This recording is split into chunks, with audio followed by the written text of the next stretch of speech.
sizin yanına bir neçe vakitten beri biz arzu edip geliyoruz. Şu bir sizin sağdır düşünüldü bir şu sağdır diyen yerine de gelip bir yanınızdan görmek nesibimiz vardı. Şununla nesip etti. Şu dostlarımız bilenle yürüyte geldik de. Nur Hocam Muhammed diyenler bir şu bizne tiyatrlara var. Şu tayda dinleyesizler köp sağlığı. Bir yana şunu bir köp adam arzu ediyor halkın içinde bir şu dörden adamın ödüne hilet durmuşta ne hilet şu adam deyip bir fikir ediyenler vardı. Ne bileyim şu terör almaya geldik ne kapıyı açtığını şu Allah'ın minnettarlık bilir yapır. Şu matbaada sonra verasımız geliyor. O zaman cevaplasanız biz öğren minnettar olduk. İkinci Halip Algay'dan bağım şu Muskanlı şu işe Marink'da okansınız ha?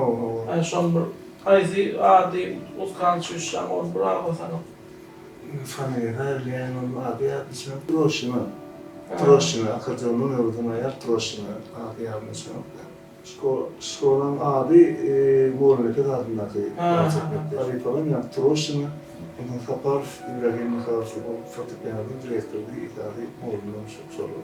Ne haydi yıllarda bir ilk saatler ödüp başladınız Halip'e? 2009 yıllarda, 2009 yıllarda, 2008, 2009 Önce yeterler yaptı. Römaşada ansambl, baraban sıradık o ansambl vardı. Solo piyasa yaptım. Onun bir tane romans yazdım. İlk yeterlerim sonra başladı. Köprülerimiz o yıllar başında okul nimetilen prosesle bileydi diyette. Yani instrumental partlarda da kullanıyordu. Instrumental yani piyanino için kıtalar, kuartet, strunlu kuartet için şurası köprülerimiz bunlar var. Aynen ağır işlersin.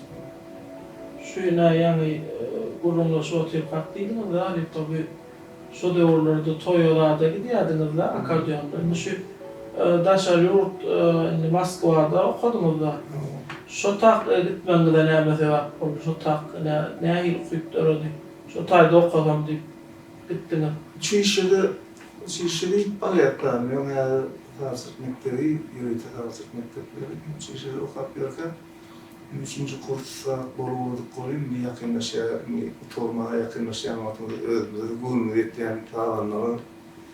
Onun yankı anladım Moskova'da okuyan, Lüman'da okuyan oğulları ile etti. Onun bunun gurrumu, bunun öldürün alıp parçayı, gelirini de yağda yolda yankı trambayası, trambanları, otellerin şarp, eğilmenin gençleri, umuman nemede bakıyla üyüttüttü de nemeden. Yok maalesef yankı Moskova'ya yarayımlar, belki yuşular okumak gerekli. Ondan o konsertlerin keyin oluyor, morların yankı profesörlerin 40 binden geçen okuttu. Ufuk morlarda. Şu ikinci otaylak baranızda Halip'e başta bir oku baranızda ne kıyın düşüyordu bir ödüm. Buraya yıkılıp kaçtım, ikincilik benim rahattım, yine yıkılıp kaçtım. Üçüncüye de yine yıkılıp. Onu yıkılınca kaytan yine Murat olarak yani. O yılda hafif yit oğlunları öğreyen de şunun denmeyi geçmeklerle yitip borkalıp yine kaytalım. Yıkılın ırıştığın doymalı değil ya da sonarlı yine öğreyendir de kaçalımın yine var. Bu vartan yerleşten Karın öğün söylerim yine öğreyen de.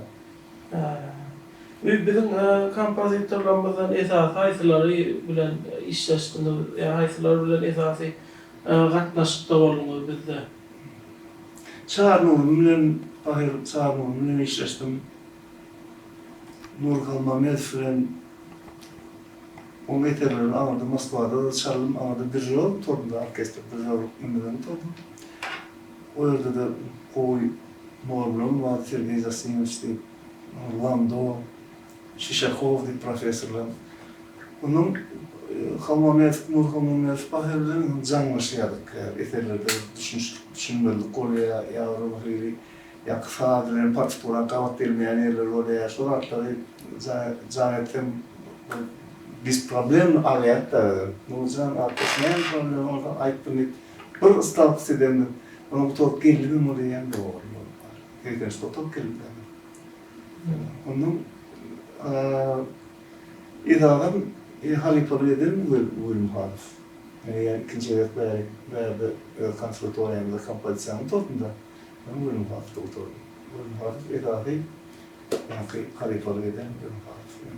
Sadece forma hem var getiren. Şunu halifa saat 4 bir kompozitörün dünya arayışı koşup oluyor da başka hilek oluyor da saat çalyan kendi halkın içinden yani bir saat dördücü hükümünde başka hilek oluyor kaydiyatsa şimdi şu saat dördüğümüzde ne hilek yardaydı dördü yani mesela şu yanınızda maslahat verip daha desteler olmuyor öz başınıza bir deyince şu atlar bir ayrıtınlıkta bolup otursanız oldu ya mesela bir gelelen cesseniz oluyor bir saat dörtmek için tebigatı.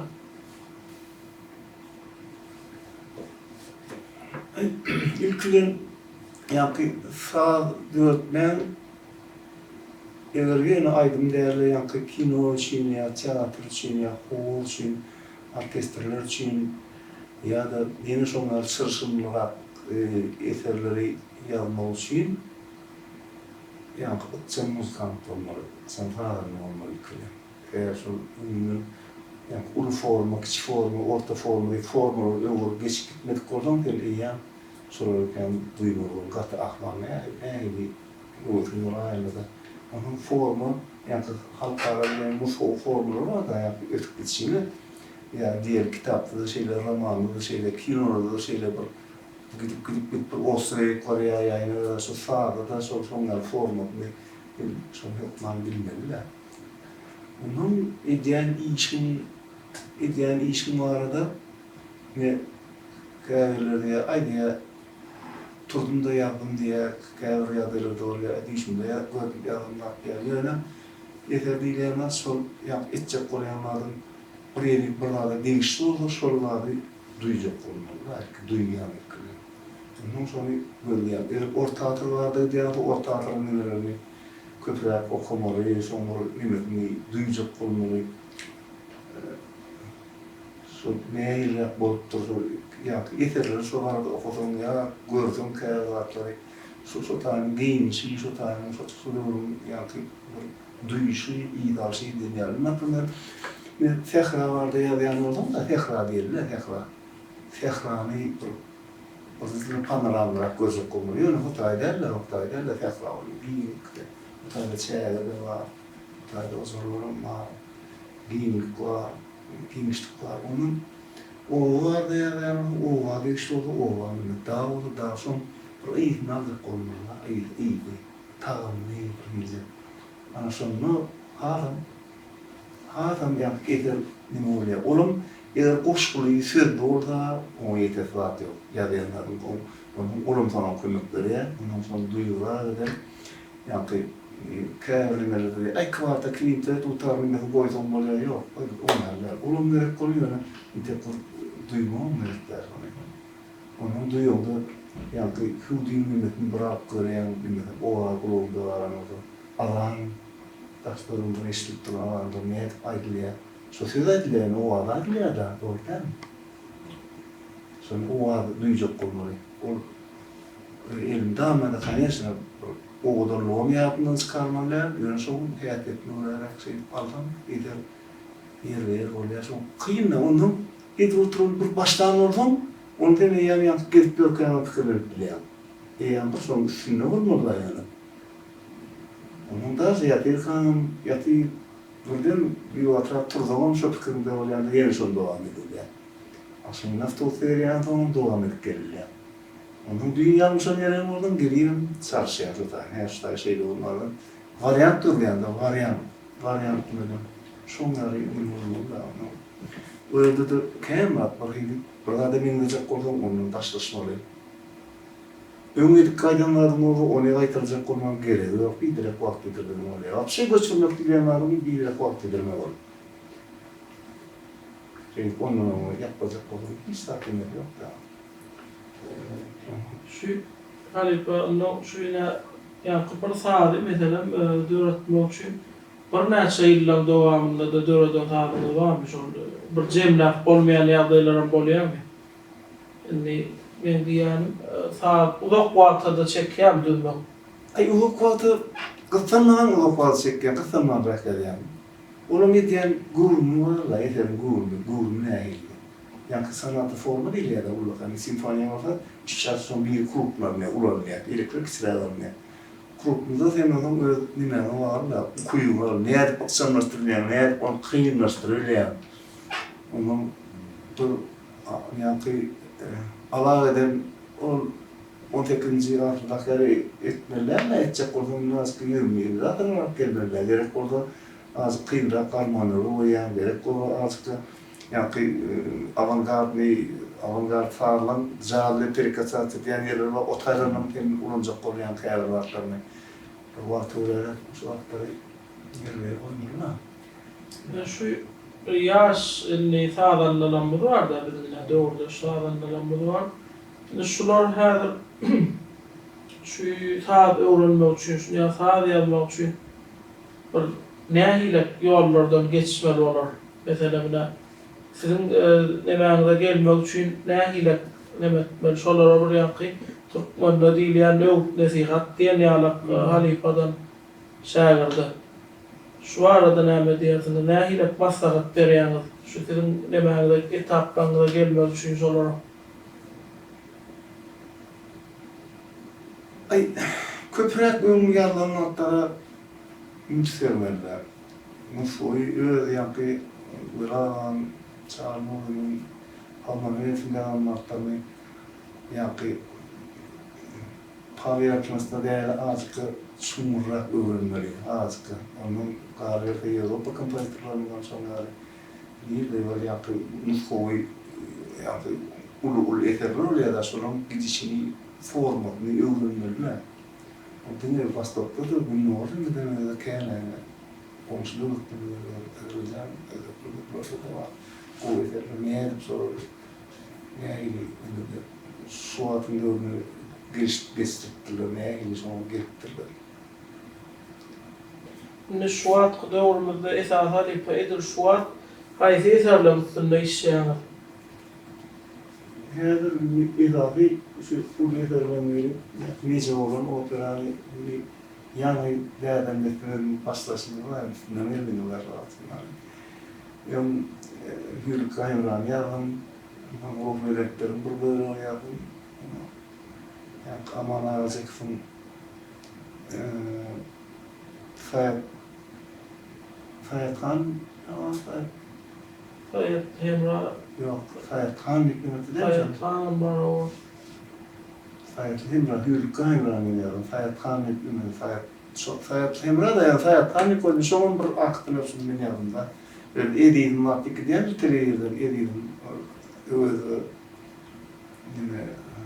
Gödülü var diye de edeydim onu şu taydan şu öğretmenliğin işlerinden şu. Ahmet Azam aydan bir aydım şu öğretmen. Şimdi şu Halifa ben şu durumları esas açtık bir şey evvel muhatip Halifa'mız değildiniz da. Şimdi bir haişimiz var yani böyle cıvan vardı, bir ceveli olmalı, bir son bir saatinden bir şunda şart versen hemen öğle saatinden bir öğle şart versenim.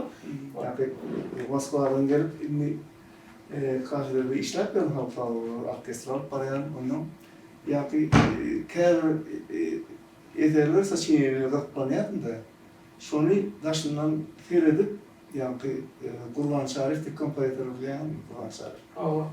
İyiceler vardır, tekrar Ukrayna aydınlar vardır bizim. Şöyle kampanyasında okuyup öğrenme, onun şu bir hili hatam demetti. Nuri hem gelen martan yaman sırılsırımlı ediyen martan yaman hem yokman kampanyasında okumalı hem martı para şöyle unuttur değil. Yine yerli birinci mor yani bir öğretmede ithali bir mor şu. Akıl sayı kampanyasında akıtmıyor. Yani çağrı olmamız her kampanyada başladı. kalıplarını yaşayıp oldu.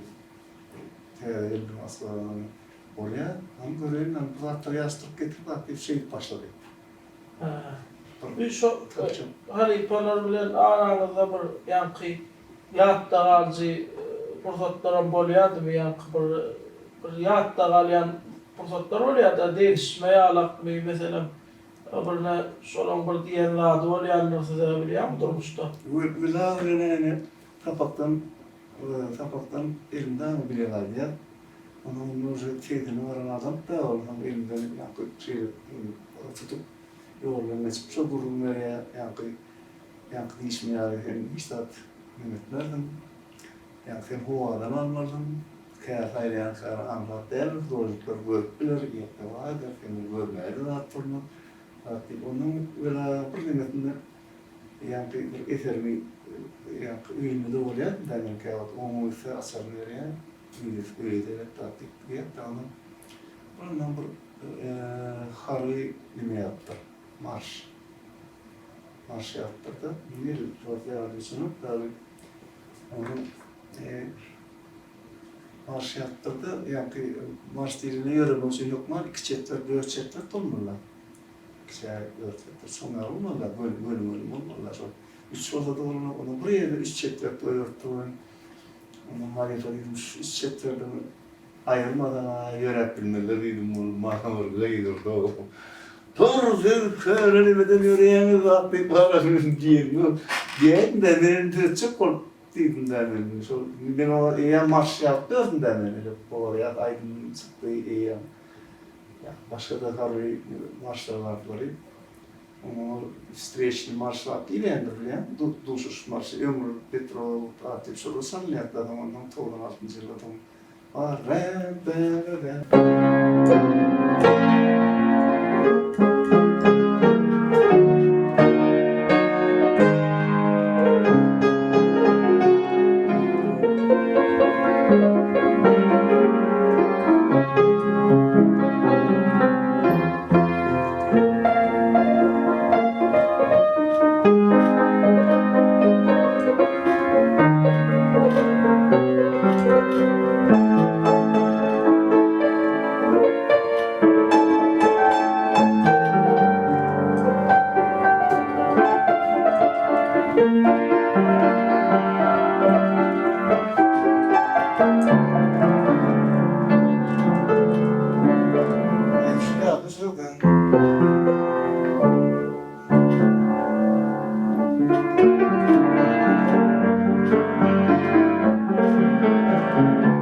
Şunu hani Atayerli var ya difamay diyedim aşağı baksan.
Hay sağ ol aleyküm. Başta ne? Yankı nimeden orada. Neyse nece olanlarım.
Formatla yak sanatı, üç çağrıslı, sketch'ı, yak varyant nasıl demeden şu formaların içinde şu marş bir forma ayrıydı. Şu ilk onlarda küçük kelim orkest giderken sonra ünitelen oklar. Ama sonra yani konservatuvarda şu marşlarda yine işe sonra kurumlar şu marş yak ram pampadan ram tatatadan yarla onun son her gün yeri var kendiler. Son yak inne şu duş marşlarında sonra kapılarında ne hepsi şu boronok şu biri boronok onun yak önkü yak Avrupa nüfus görkölüşünde onu terapi kurmaya karşı şu birinci hemen ram pormana kendiler ram da pormana ram papa birinci taktı giyin almalı hedevi sur giyin alıp yak anırdan duş değil de yak ola dedi yak yani harbi bölümler tayyar diye oluyor attan veriliyor gelip maşinle veriliyor yüreğe veriliyor sol yak marş derler ram tam padam yürüyorum derler sonra şom ne metno ram pa yiyorum sonra oraya gitmek için baş dünyanın kendileri özü küçük kadar derler doğru değil mi kazası söyledi de koyuyor ritimlere ram pam padam sanatları yer veriyor onun şu stresine giriyor olmak sonra yine detayları var ki marşın numaralarında da yine marşın değiştirmelerde yani marşlarda yani köprünün üç çağrıslı ortak çağrısını olurdu hali olur bu hili. Ben sonra küçelttim. Bunun opera formatları da biraz aydayım mı? Opera formatları. Operada operanın adam öğrenir bu haklarda. Kelim öğrenirler, kerne. Avrupa opera formatında yani kıyım ansambıllar ediliyor. Horamalittur, salistamarittur, yanaklarım gerekmiş birbirine şunları atlarım ya da onun şu atlar burayı koyup yetiştirmek yönü. Yine opera yak arifı aydıntılı yerine gitmeşik diyalog oluyor ya, diyalogda da yak neyemedi şunu vakarların ketlerini almaya da. Ben şunu sorun oğudun olmanı isteyemden şu yalanda. Sonra gitmeşim hengli olur. Aydın değil, Yönü heng olup bile de. Ne şeyle yakı hududen aralı ya burvatlar yakı men defan ayrılıkta da bir yerine gitmeselerine doğru henglen şiveli olsa sonitleyenler. O yakı yönü gitmiş. Yönü aydı otuyor. O ardına diye o dinleye o cevap veriyor. O tayda aydı mı yok işte adamı. Gün solun henglen olan itleyenler son itleyenler. O yönü geç gitmen yönü. Yani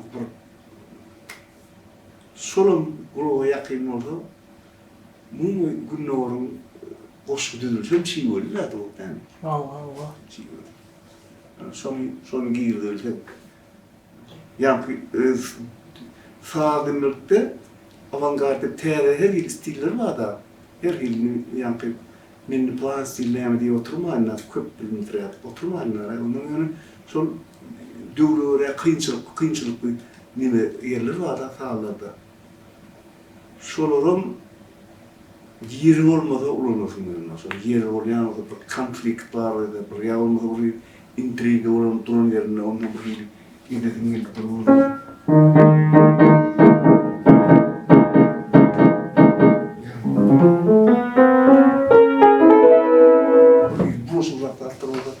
Sonra iyice buraya bir yerine edetmeliye de başka yerde çok yapılmıyor. Bu kaydeyenler. Bilmem. Sonra dinletecek oldum. Dinle ya sağ çalyanlar sağ durmuşunu dinletecek oldum. Ol başı oldum yani defanları halka dinletecek oldum. Düşünüpler, oğudum orada. Yerlere oraya kaydeyenler.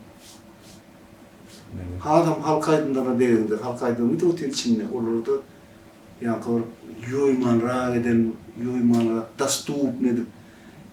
El şunlar aytıp bildirir adam o. Men yazmak ne yazar yani aytmak diyeyim burada sonra. Şu bir de Dultar'da bizim öz milli dememiz Dultar'da, kılacak Dultar'cak da şimdi Satali palamız var da karşılanmada Uluğarlı, German Naşı, Tağcık var mesela. Şunu yani Uluğarlılar var, Altın Uluğarlı var.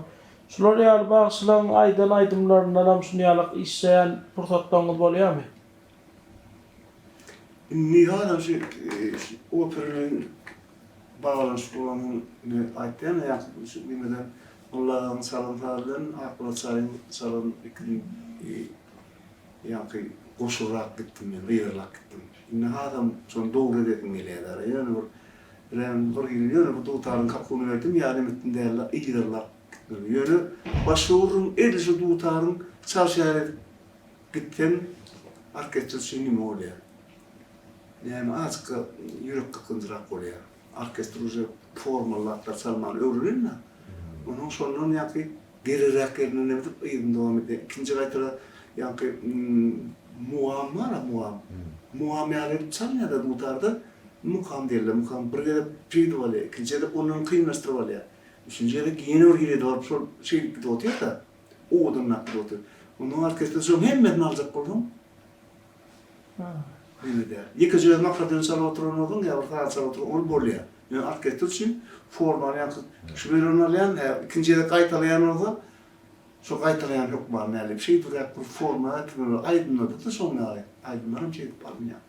Hatam ben şu operanın kaptanım ben kalkaydın da doğru mu yani teyden nime alnya da oğlum diye bizim milletimiz hayır millet arasında aslında o neye mi yatırır, o cariyatın sorun, o avantgardın fariyatın ya bilmem o klasik kasatın, romantik kasatın yani aslında ona bağlı yani tabii kapkalım oturuyor da sonuçlu değil bunlar bakıyorum idare. Onun sonunun çizir pırlatlar yatabilen. Şu an ben yine bir soru verirdim böyle ya şu özüm arzu ediyenler birine bu işul haranına bir kompozitörün yanına baranda şu bir öldü orada şunun bir esası kime olmak koyuyanlı bir halk şunun bir bilesi geliyor da öldü orada nasıl o işgarlar oldu doğrumuzda şulardan bir esası haysaları özümüz olmak koyuyanız plan var deyip şuları yalık özümüz dinleyenleriniz var mı? Ay, bu işte bu yaman talant olumları Hazır yatan yerler yatıyor. Şu Moskvadan geleyim de yankı telefonun yanından geçip barayadım oraya. Maşinli biri gelip sarıcı kullu çağır hekim elinde. Ağam min maşinle seni tanıyan nereden seni tanıyan ne? Özüm çağır hekim.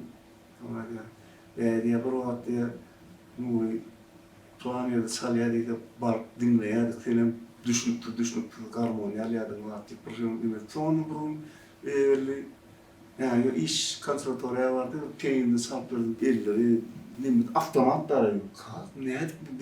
Ne şeyler saatte 8 saatte 10 saatte zamanı çekiyordu ben akşam. Ne? Şunları dinleyip karar şeyle ufak olduğunu tarıyor. Kurban pahirem şunlar geldim onu posizlerine. Ben gelemiyorum komşuyla da onu. Ya yetişem o kınak başlama atıyor onu bakalım. Morundan gelin animasyon diye morun katıyordan bilen onu benim nasıl animasyon diye ayıkladıdan padvala geçip padvala başlama açık gelip animasyon.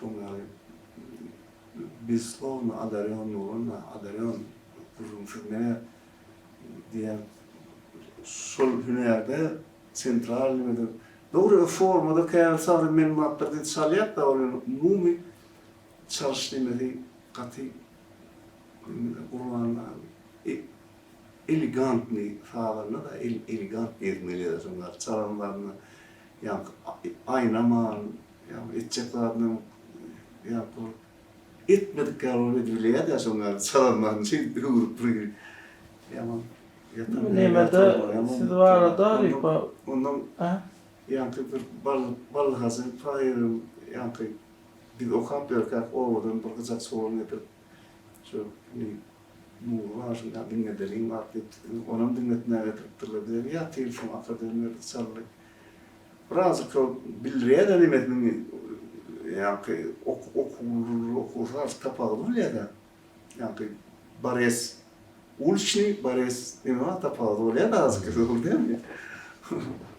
Son yani birazcık yitidin ya bilriye de parlın kaptan çarptırdı onu birazcık bilmerek de yani o son aydın açılık dinlemedi. Vallahi talat onun bar olunu da ne hak verdi tuğlu var ya tuğlu var yetlerinde martin hak verdi Allah var derçi son talat olun fikirli olun yani ideyin olun bir tapar oturup kalır halkın içinde gelip köpler istiliyor da şol Balhaza Nurhal Mehmet'in sağın sal verdi diye de sağdanlar o. Yo şol Nur'dan dinleyimin salcak geldiktir diye de. Şoňa şaýat oğlanlar bar da şon diýende. Şol biz o sağlar sal var, şol Nur var, şondan dinleýändik bir şey diýipdir diýe de. Ay nime de ýa Nurhal Mehmet'in diýip bolýan şu 4-nji wagtda aýdyplarym çykany onun öňün şükür var. Sen Mario Homos aýdyplarym haýy mahili olayatda lipid etdi de bedi. Orhini şoň nimette de ulurluk mene ýani. Son anlarda da öwrenip gidip oturýan arşamy ýa orkestra geçirim çalplar baş orkestra geçip bir hili şoň diýip goýan mene başga da diýetmeler şol bu bahar görýän de kompozisiýa kılıklan makam gitti de yolda tevdenişten teknik kompozisiya aslında zaten başlanmadım yok da öyle umum fazilim var orkestrayla yani yatan yerlerden öğretti düşünenlerle şöyle eferlerle yani sağlarla partiturlarla gördüm çalgılarla sorulurken öğretti. Hani bana bir kılgırımlar verdiniz şuna şeyle minnettar öz adımdan, dostlarımın adından şeyle minnettarlık bildirýän. Şu yine de şu ýalyk arasy kän wagta gitmän bir ýygy-ýygydan ýene şular ýalyk gepleşikler arasy bu ýerde diýende köp täze gowy eserler garaşýar. O jowap taňry ýarkany diýende o neme boldy bir harlar çap berdiler. İşte de üstünüz ağır diyen türlü katılı işe diyen filan. Yine bir benim derecelerimde yaptık, benim neyse yıktırım derecelerimde yığına katı neyem diyen sen zaten para ödeyen nasıl ödeyen işin şunu olsun, çoğu olsun işlerinde zaten bu iş gerek lazım.